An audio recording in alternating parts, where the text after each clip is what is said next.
朕乃大明皇帝，天下共主。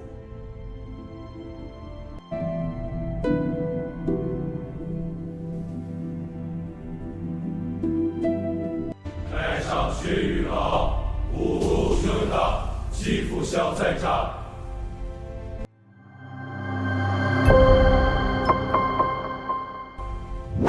On the night of November 27th, 1542, 16 women walked into the private chamber of the most powerful man on earth.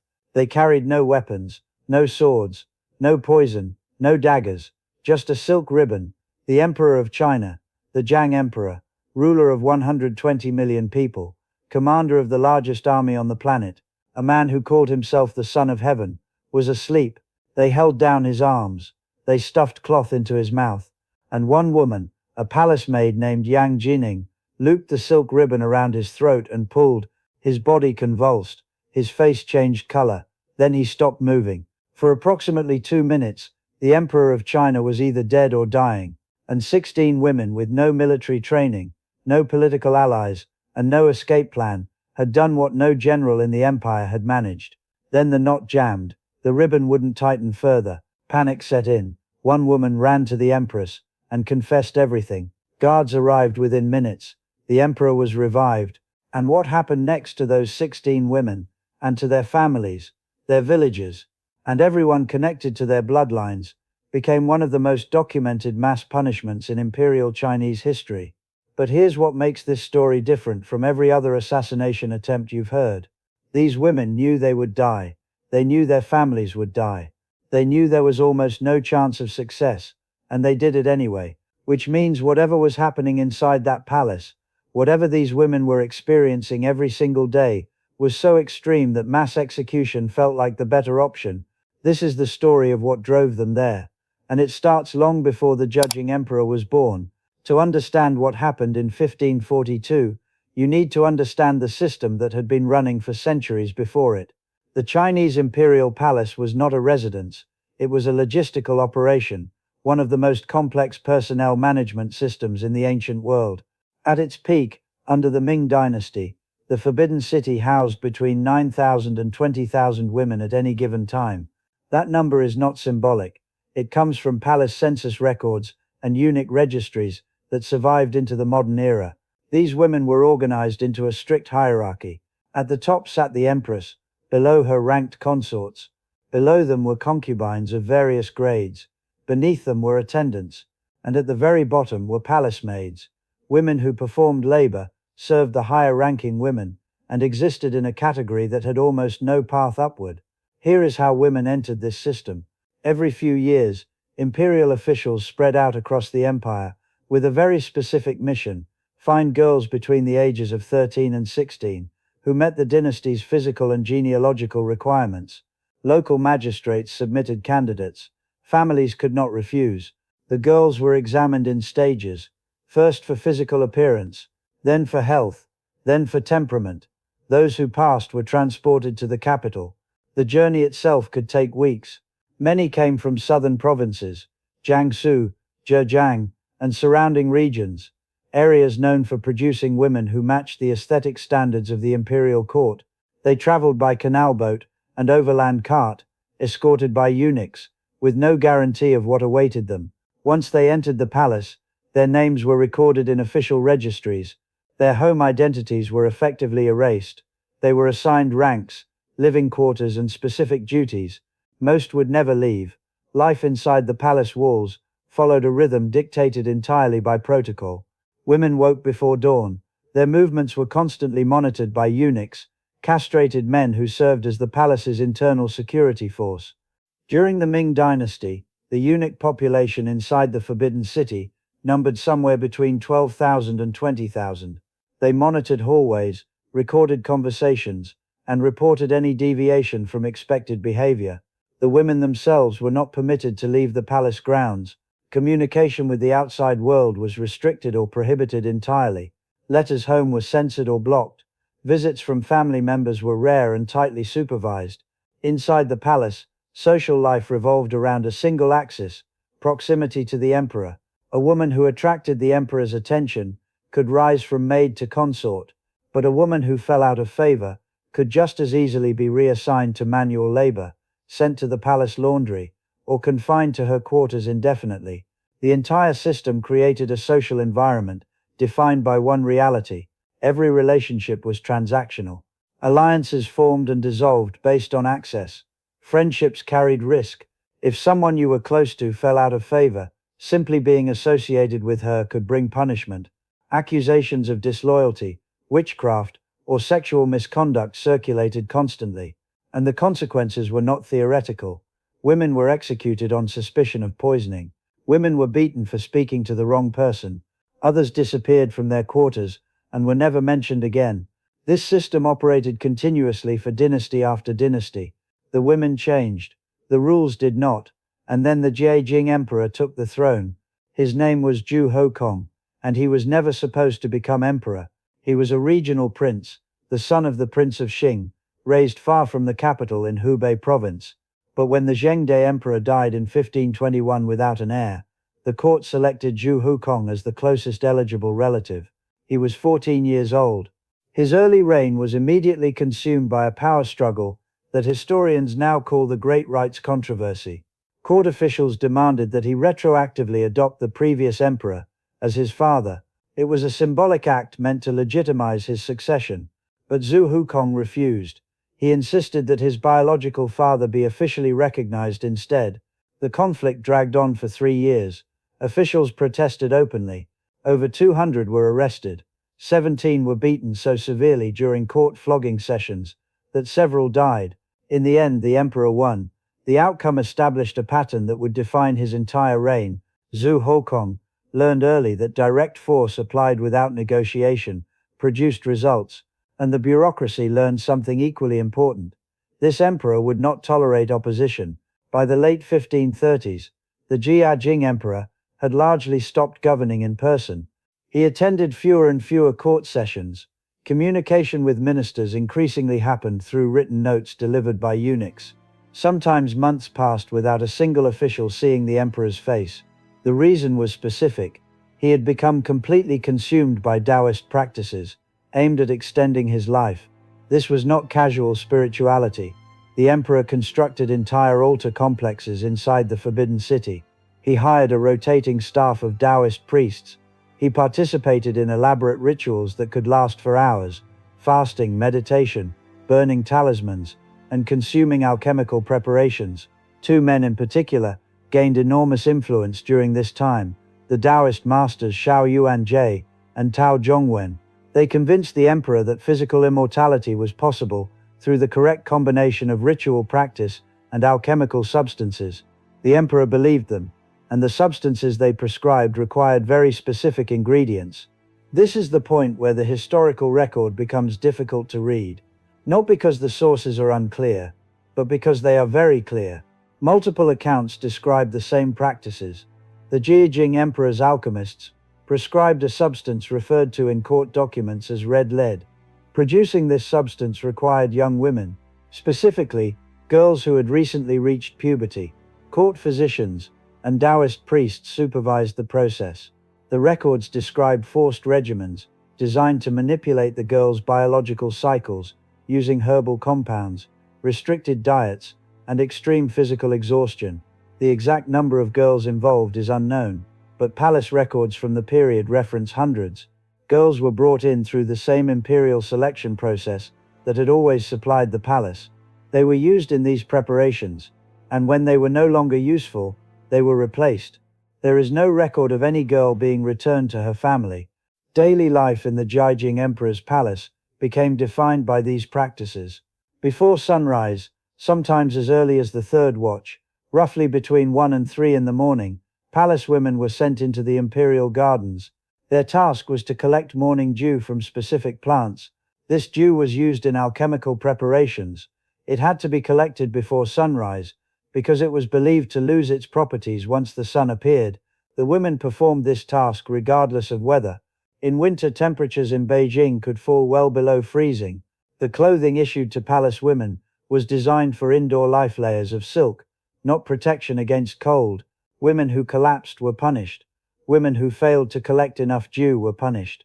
women who appeared visibly ill were removed, not for treatment, but because illness was considered spiritual contamination that might compromise the purity of the ingredients. Girls involved in the red lead extraction process were placed on strict diets.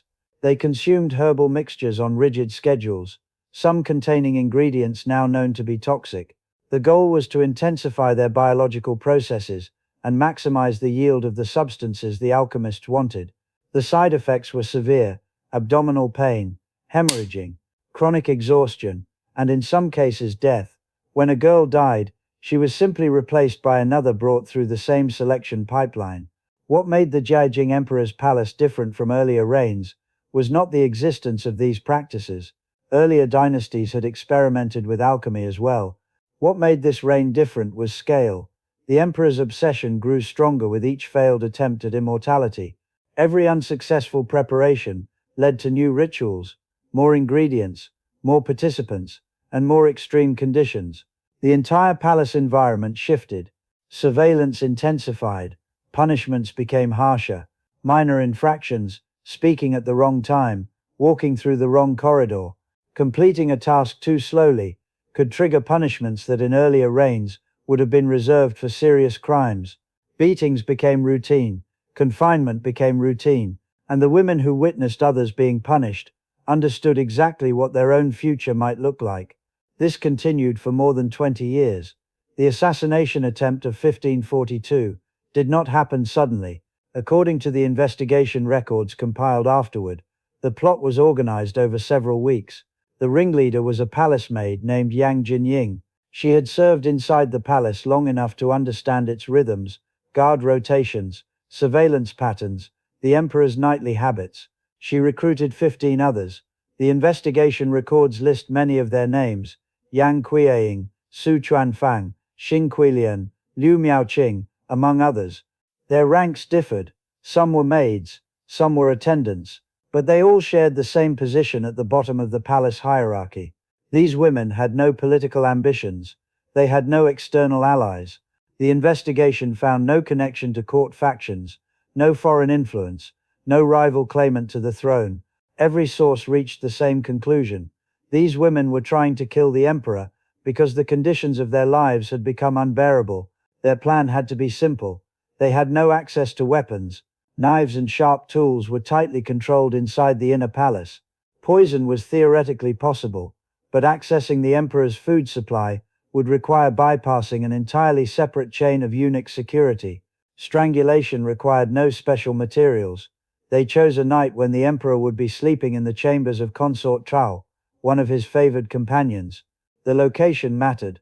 It was inside the inner residential compound, where security was lighter than in the ceremonial palace halls. The timing was planned around a guard rotation. The women would enter together, restrain the emperor, gag him to prevent noise, and strangle him using a silk cord. But the plan contained one problem they could not solve. None of them had ever killed anyone before. According to the investigation records, the 16 women entered the chamber sometime after the emperor had fallen asleep. Some accounts suggest they had rehearsed their roles: who would hold which limb, who would handle the gag, who would tighten the cord. Several women pinned the emperor to the bed, others forced cloth into his mouth. Yang Jinying placed the silk ribbon around his neck and pulled. The emperor fought. Despite being restrained by multiple people, he struggled violently. The movement forced the women to keep adjusting their positions. Eventually he lost consciousness. His body went still. Then something went wrong. The knot in the silk ribbon jammed. Whether it had been tied incorrectly or twisted during the struggle, the cord would not tighten further. The women pulled harder, but they could not finish the act. Then everything changed. One of the conspirators, a woman named Zhang Jinlian, left the room. She went directly to the quarters of Empress Fang and reported what was happening. The records do not explain her motive. Some historians believe she panicked. Others think she may have joined the plot under pressure and used the moment to save herself. Whatever the reason, the result was immediate. Empress Fang sent guards to the chamber. They arrived while the other women were still inside. The emperor was found unconscious but alive. Court physicians were summoned, and after several hours of treatment, he regained consciousness. He did not speak for the rest of the night. The investigation began immediately. All 16 women were arrested. Interrogations lasted for days. The records do not describe the methods used, but Ming Dynasty judicial practice makes them easy to guess. Confessions in capital cases were often extracted through torture. The court's main concern was whether the plot involved anyone else. Was it connected to a political faction, a foreign power, a rival member of the imperial family? The investigation found nothing. What it found instead was something the court had no framework to explain. 16 women at the very bottom of the palace hierarchy had independently decided to kill the emperor, not for power, but simply to end their suffering. The investigation did expand in one direction. Consort Cao, whose chamber had been used that night, came under suspicion. The reasoning was circumstantial. The women had known where the emperor would be sleeping. Had she told them? Another consort, Consort Wang, was also implicated during questioning. The evidence was weak, but that did not matter. Both women were included in the final sentencing. The 16 conspirators were convicted of high treason, the most serious crime under Ming law. Their punishment was execution by lingqi, commonly known as death by slow slicing. The condemned were killed through the systematic removal of flesh over an extended period, in a process carefully described in Ming judicial manuals. All 16 women received the sentence. Zhang Jinlian, the woman who had betrayed the plot, was executed as well. Her cooperation did not spare her. Consort Cao and Consort Wang were also executed. Ming law applied a principle known as collective punishment, or zulian, in cases of treason. Punishment extended beyond the offender to their entire family. Fathers, sons, brothers, and sometimes extended relatives could be executed. Women and young children were typically enslaved and assigned to military households or state labor. For the 16 conspirators, this meant their parents, siblings, and male relatives were executed.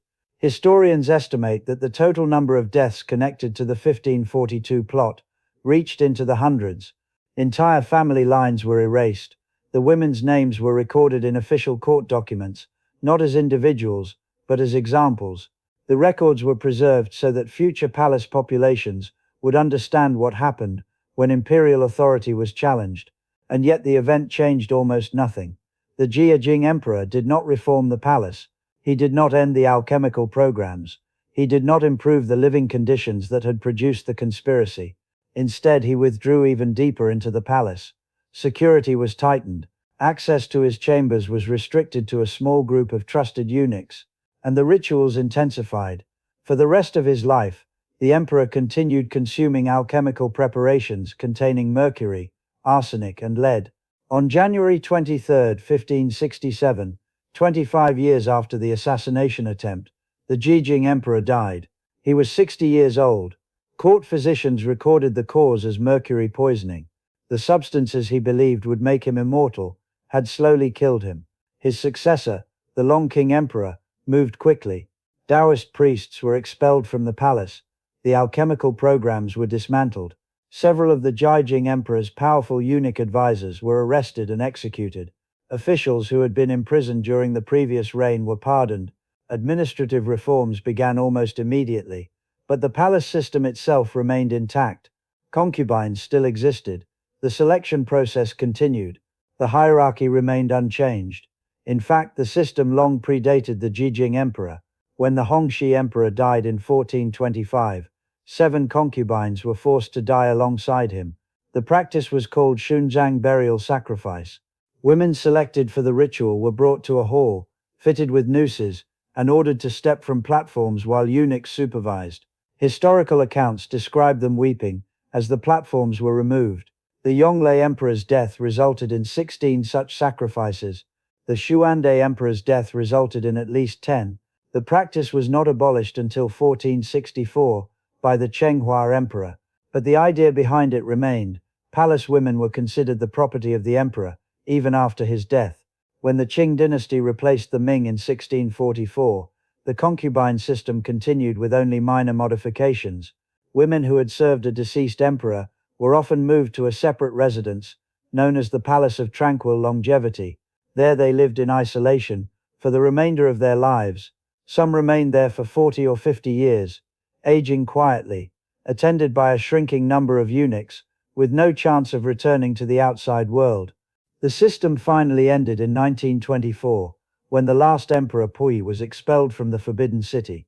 By then, the imperial concubine system had existed for more than 5 centuries.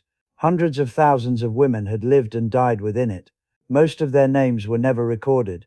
The 16 women who attempted to kill the Jiajing emperor failed. Their families were destroyed. Their names survived only in the investigation documents that condemned them. The palace system that shaped their lives continued for centuries afterward, but the attempt itself could not be erased. It remained in official histories, court archives, and the writings of officials who referenced it for decades. 16 women, with no weapons, no allies, and no escape, decided to act anyway. The court labeled it treason. The records classified it as criminal conspiracy. But the documents never answered the simplest question: what kind of conditions make a decision like that feel rational?